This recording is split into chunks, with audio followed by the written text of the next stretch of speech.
Internal combustion engine fuel की chemical energy को mechanical energy में बदल देता है। डीजल इंजन, जो लगभग एक सदी से मानव जाति की मदद करते आ रहे हैं, सबसे वर्सेटाइल यानी कई तरह से इस्तेमाल किए जाने वाले और किफायती आईसी इंजन्स हैं। डीजल की केमिकल एनर्जी को असरदार तरह से रिलीज करने के लिए फ्यूल के एटमाइज्ड फॉर्म को high temperature and high pressure air के संपर्क में लाया जाता है। ये एनर्जी मैकेनिकल रोटेशनल एनर्जी के रूप में ठीक तरह से ट्रांसफर की जाती है। तो एक डीजल इंजन का ऑपरेशन लगातार हाई प्रेशर और हाई टेम्परेचर हवा को प्रोड्यूस करने पर निर्भर करता है। इस वीडियो में हम देखेंगे कि इसे कैसे अचीव किया जा सकता है। पिस्टन, कनेक्टिंग रॉड, क्रैंक और सिलेंडर एक स्लाइडर क्रैंक मैकेनिज्म बनाते हैं। यहां पर पिस्टन का लिनियर मोशन क्रैंक के रोटरी मोशन में बदल जाता है। एक आईसी इंजन में इंजन ब्लॉक इस मैकेनिज्म को ठीक तरह से सपोर्ट करता है। सिलेंडर हेड,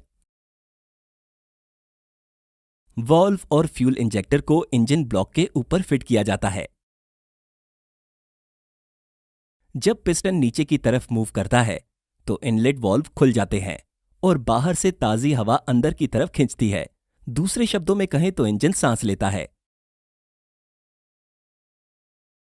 रिटर्न स्ट्रोक के दौरान इनलेट और एग्जॉस्ट वॉल्व्स बंद हो जाते हैं और सिलेंडर के अंदर हवा कंप्रेस होने लगती है। कंप्रेशन स्ट्रोक के दौरान पिस्टन हवा पर काम करता है, तो हवा का टेम्परेचर और प्रेशर इस लेवल तक बढ़ जाता है जो डीजल की सेल्फ इग्निशन वैल्यू से ज्यादा हो। कंप्रेस्ड हवा में डीजल के एटमाइज्ड फॉर्म को इंजेक्ट किया जाता है। फ्यूल भाप में बदलने लगता है और उसमें ऐसा स्पॉन्टेनियस एक्सप्लोजन होता है जिसे कंट्रोल नहीं किया जा सकता। इसका नतीजा ये होता है कि प्रेशर और टेम्परेचर की वैल्यू हाई लेवल तक पहुंच जाती है। हाई एनर्जी का फ्लूइड पिस्टन को नीचे की तरफ पुश करता है। गर्म हवा पिस्टन पर काम करती है और फ्लूइड की एनर्जी पिस्टन की मैकेनिकल एनर्जी में बदल जाती है।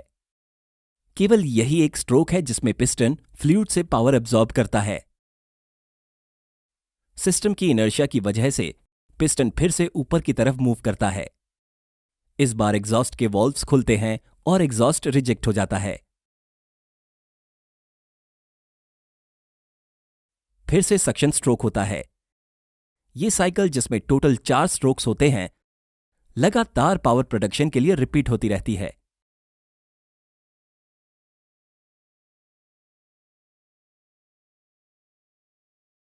आपने ध्यान दिया होगा कि डीजल इंजन पिस्टन के ऊपर एक बॉल होता है। कंप्रेशन स्ट्रोक के दौरान यह बॉल लगातार घूम रही हवा को प्रोड्यूस करने में मदद करता है, इसलिए इंजेक्टेड फ्यूल हवा के साथ ठीक तरह से मिक्स हो पाता है। आईसी इंजन्स का मैकेनिकल डिजाइन, खास तौर पर डीजल इंजन्स की डिजाइन, काफी चुनौती भरा और दिलचस्प टास्क होता है, क्योंकि डीजल इंजन्स का कंबशन प्रोसेस कभी भी स्मूथ और एक जैसा नहीं होता। इनमें पेट्रोल इंजन के मुकाबले ज्यादा वाइब्रेशन और शोर होता है। इसलिए डीजल इंजन्स को एक रगेड स्ट्रक्चरल डिजाइन चाहिए होती है।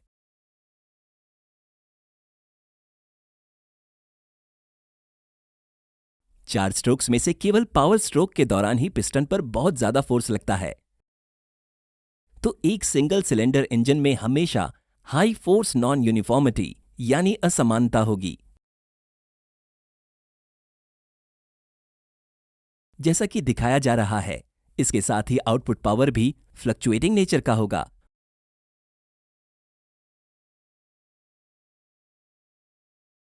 पर ज्यादा सिलेंडर्स के साथ इस समस्याओं का समाधान किया जा सकता है। इस 4 सिलेंडर इंजन को देखिए।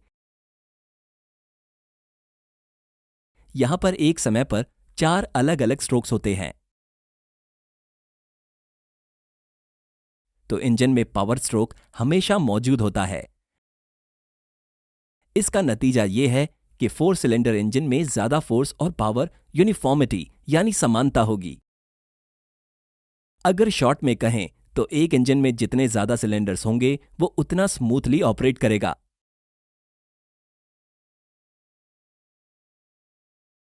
एक 4 सिलेंडर इंजन आमतौर पर इस फायरिंग ऑर्डर के हिसाब से ऑपरेट करता है।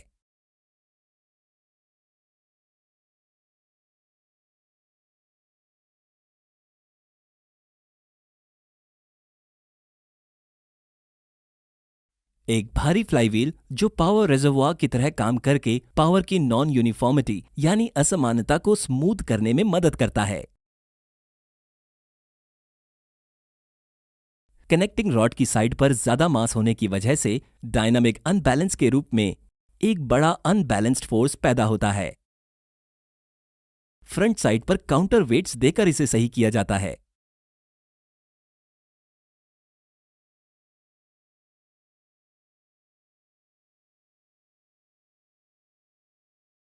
कैमशाफ्ट्स के एक पैर द्वारा वॉल्व्स के खुलने और बंद होने को ठीक तरह से कंट्रोल किया जाता है।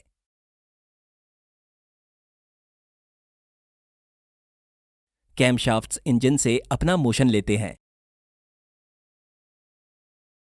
यह क्लियर है कि कैमशाफ्ट्स को क्रैंकशाफ्ट्स की आधी स्पीड पर रोटेट होने की जरूरत होती है। टेक्निकल वीडियोस का ट्रांसलेशन और डबिंग काफी महंगी होती है। प्लीज हमें patreon.com पर सपोर्ट करें ताकि हम अपने सारे इंग्लिश वीडियोस को हिंदी में डब कर सकें। Thank you.